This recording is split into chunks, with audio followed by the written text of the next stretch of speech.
Hola a todos y bienvenidos una vez más a la WM. Hoy tenemos un capítulo de WM por DM muy especial en el que nos acompañará Alberto el Yo. La entrevista se ha hecho mediante mensajes de audio, así que perdonadnos algún problema de audio que haya tanto en las preguntas como en las respuestas. Espero que lo disfrutéis muchísimo y que aprendáis que es lo más importante. Sin más, os dejo con la entrevista. Antes de nada, vamos a empezar con la pregunta más autobiográfica, con la tradicional primera pregunta de los WM por DM. ¿Quién es Alberto Yogo?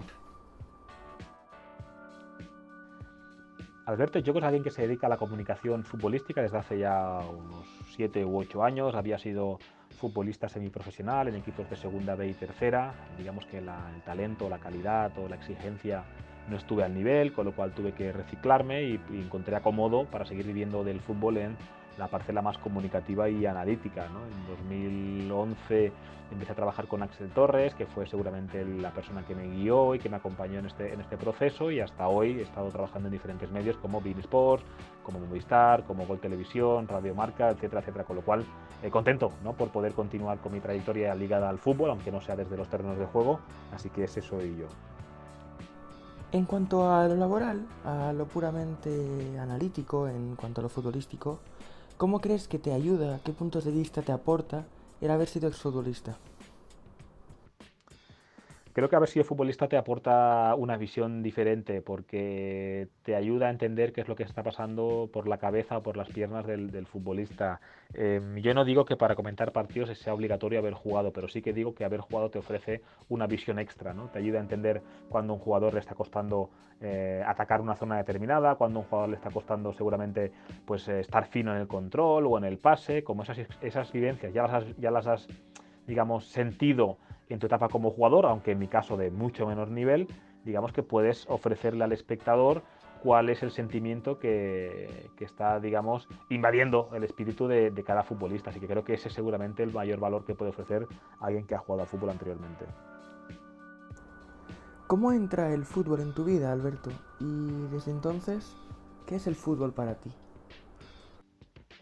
El fútbol entró en mi vida muy pronto. Yo pertenezco a una estirpe o una familia muy futbolera, desde mi padre, que ya le gustaba mucho el fútbol, desde que llegó de Guinea Ecuatorial a España en los años 70, ya en la propia Guinea pues le gustaba jugar, le gustaba divertirse con balón. Luego los tres hermanos que somos hemos sido futbolistas, perdón. El mediano Juvenal seguramente es el que ha tenido mayor trayectoria porque ha sido el mejor de los tres, pero los tres hemos jugado al fútbol y ese fútbol nació en mí desde muy pronto, cuando perseguía a mis hermanos en sus partidos. Mi hermano mayor tiene 8 años más que yo y cuando tenía, pues no sé, 10 años, yo con los 2 o 3 años ya iba detrás de mis hermanos con un balón bajo el brazo y con ganas de pasarlo bien días y fines de semana completos. Has hablado muchas veces de tu carrera deportiva y sobre este tema, pero para tenerlo también en esta entrevista, ¿podrías decirnos qué es lo que se siente al jugar en nombre de un combinado nacional como hiciste por Guinea Ecuatorial? ¿Qué es lo que recuerdas más gratamente de esa experiencia internacional?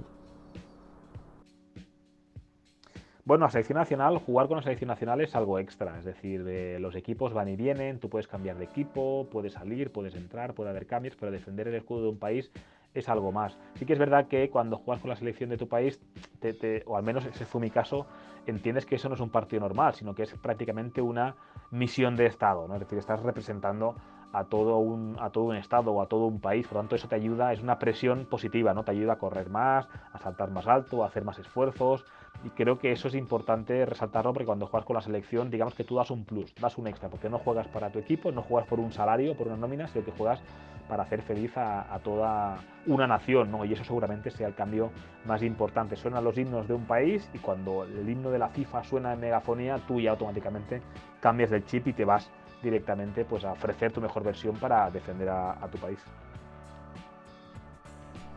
¿En qué punto de tu carrera futbolística te das cuenta de que el después, por decir de alguna manera, el futuro de la carrera futbolística, iba a seguir ligado al fútbol y cuándo supiste que iba a ser de esta manera como analista deportivo?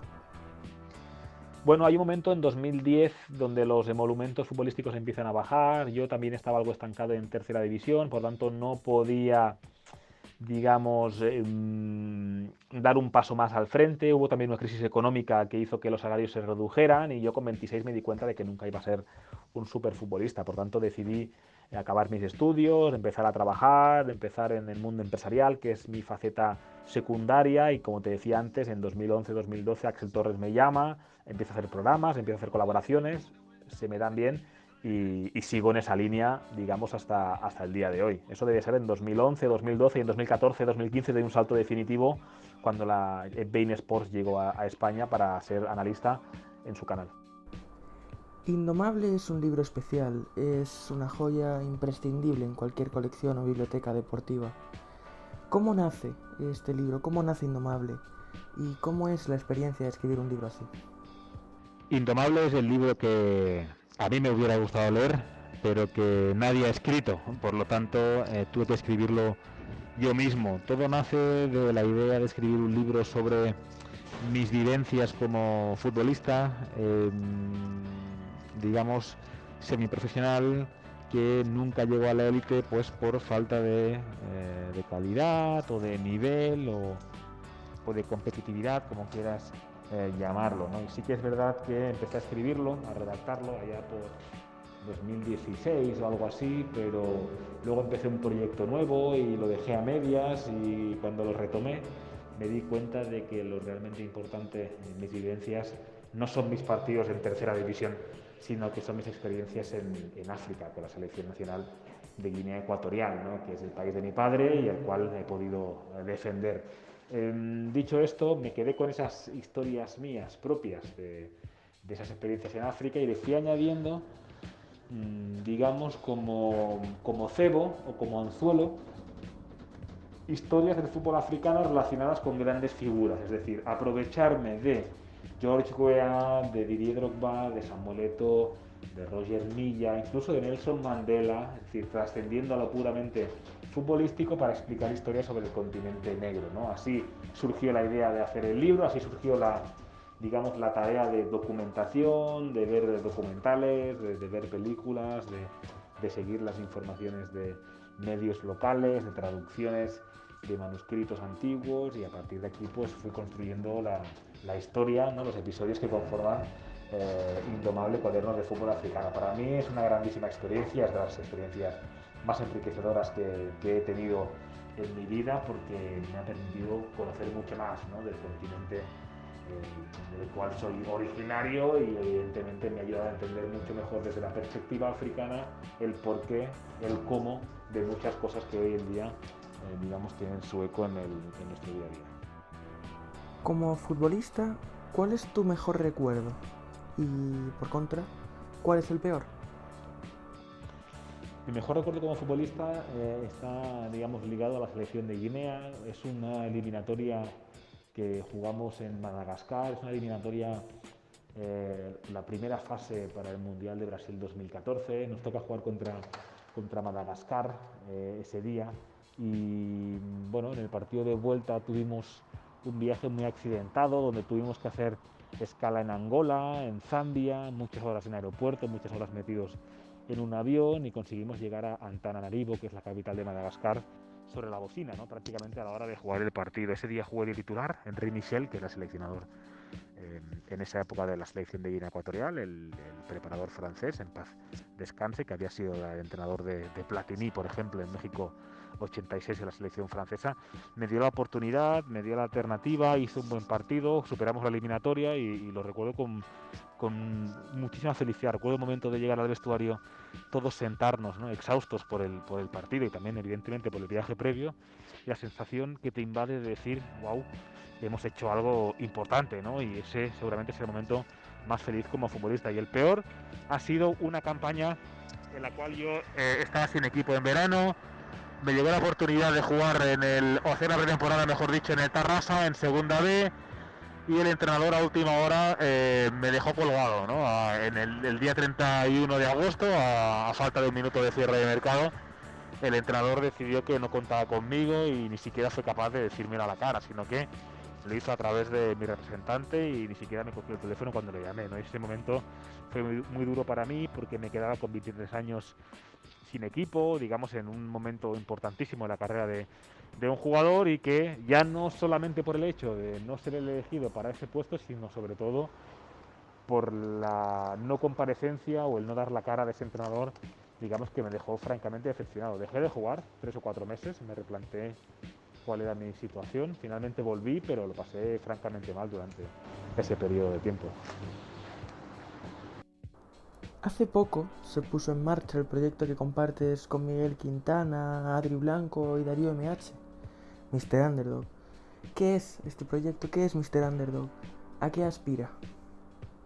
Mr. Underdog es un proyecto que, como bien dices, hacemos con Darío MH y Adrián Blanco, que capitanea Miguel Quintana. Es un programa a través de las nuevas plataformas en YouTube, que lo que intenta es aunar, digamos, actualidad y rigor comunicativo en el plano futbolístico, y también darle ese punto más irreverente o más, digamos, informal, incluso divertido, ¿no? Lo que intentamos básicamente es intentar adaptar un programa a los gustos de la gente y a las tendencias de consumo que hay actualmente, ¿no? Como decía antes, pues en canales alternativos como es YouTube, y luego evidentemente fomentar o construir una imagen de marca y hacer ver de que otro tipo de programa también es posible. Al principio me costó, no es que me costara, sino que era un poco escéptico con respecto a mi participación, porque yo vengo, digamos, de un mundo, especialmente en beIN Sports, mucho más rígido, mucho más serio.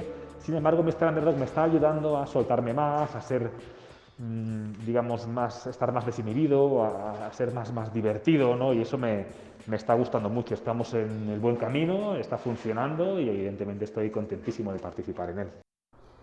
Llevas mucho, pero mucho tiempo viviendo el fútbol en todas sus formas.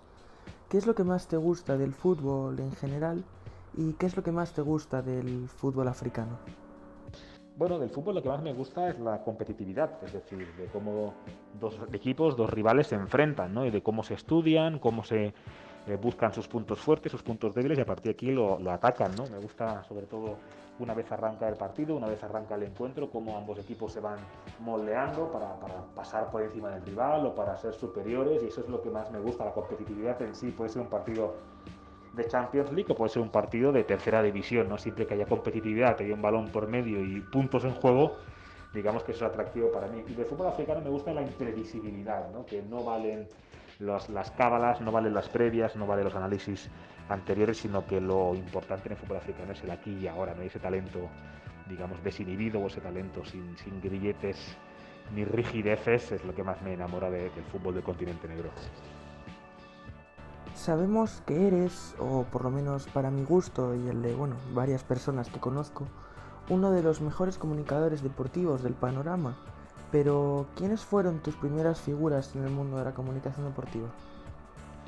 Bueno, nunca he tenido esa vocación comunicativa hasta que empecé a trabajar en este sector, es decir, nunca he tenido esos referentes. Me gustaba mucho creo que es José Manuel Díaz, el que hacía Premier League en televisión española. Tuve el gusto de trabajar con él en Eurosport en 2015. Axel Torres, evidentemente, siempre ha sido una referencia. También me gustaba el tono más jocoso, más divertido, más entretenido de Andrés Montes, ¿no? Pues seguramente sean esas tres las personas en las que siempre me he fijado, por llamarlo así, pero ya te digo, no tenía esas referencias claras porque nunca había, digamos, tenido esa vocación, ¿no? Para trabajar en el mundo comunicativo del fútbol. Para concluir ya con la entrevista, ¿podrías nominar a algún compañero o amigo que quieras que se enfrente a esta entrevista WM por DM? Bien, pues me gustaría retar a mi amigo Jaume Naveira, ¿no? Para el siguiente programa. Veamos si sois capaces de hablar con él, de perseguirle, y que seguro que estará encantadísimo de participar. Es un crack, Jaume. Un abrazo. Muchas gracias por la invitación, es un placer estar con vosotros. Y hasta aquí la entrevista WM por DM a Alberto de Diogo, gran invitado para nuestra sección de entrevistas. Esperamos que os haya gustado mucho, que hayáis aprendido todo lo que podáis, que, bueno, que sea lo que buscabais o lo que buscaríais en una entrevista de Alberto de Diogo. Que nos dejéis en comentarios lo que os ha parecido la entrevista, dad like y apoyo todo lo que podáis en todos los medios que podáis, porque nos ayuda de verdad y cada like de verdad que fomenta el trabajo y el contenido que os creamos. Dejadnos en comentarios también si conocéis a alguna persona bueno, de cerca, o algún deportista, periodista o directivo con el que tengáis contacto, con el que sea fácil contactar para que sigamos teniendo contenido en WM por DM. Un abrazo si has llegado hasta aquí, muchas gracias y nos vemos en el próximo capítulo.